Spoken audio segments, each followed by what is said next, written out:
Hey everyone, welcome back to BrickVault. Today I have a rather small mock to show you guys, but nonetheless a pretty cool one.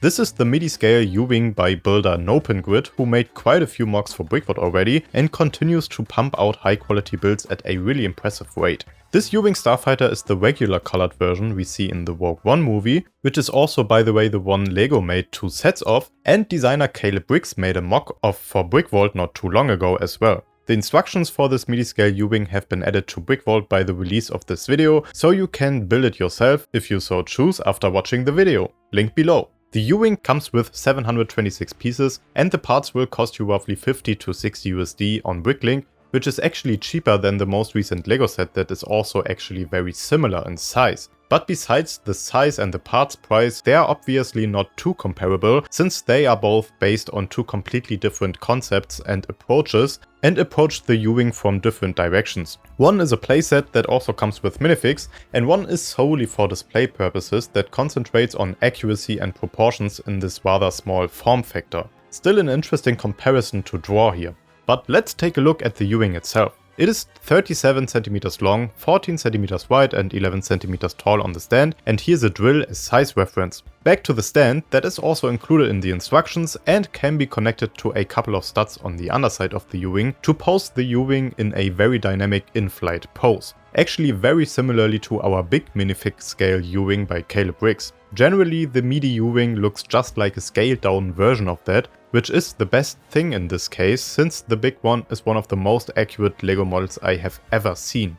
The U-wing is constructed using a lot of snot, which means studs not on top, which benefits this model a lot because it happens to allow the very nice color blocking of the yellow, for example, or the blue stripes on the wings. If you're rather new to the custom build world, here are a few factors that instantly turn a good build into a pro build. First off, cheese slopes lining up like this. Always a nice sight, since usually cheese slopes have a small lip, which breaks up the continuity of the angle if they were put on top of regular plates, for example.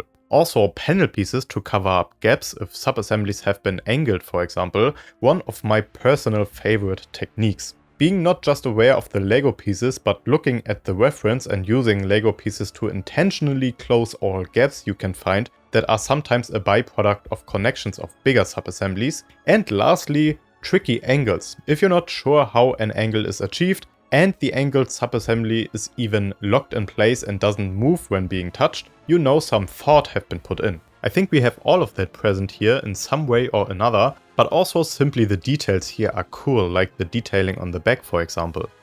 Grid also recommends cutting right access from a sticker sheet to place on the wedge plates on the front at the cockpit for maximum accuracy. I didn't have one in the studio to cut though, but you can see how it looks on the pics. This is a U-wing, so you can also fold the wings out. For that you remove it from the stand, and Grid gives us a small black assembly to put on the bottom for stabilization, and the wings fold out just like that. To have them stay level to the ground, you can also insert a couple of stabilizers beneath the wings. This makes the footprint of the model extremely big, so I assume nobody will display it like this, but still a good option to have, and it's pretty sturdy and probably can even be swooshed around like this. Speaking of, the model feels really good. There's a dedicated spot on the back to hold it from, feels really good in your hand to play with. So if you ever wanted to swoosh around Caleb's big U-wing, but are too afraid to do so with one hand, this does the job.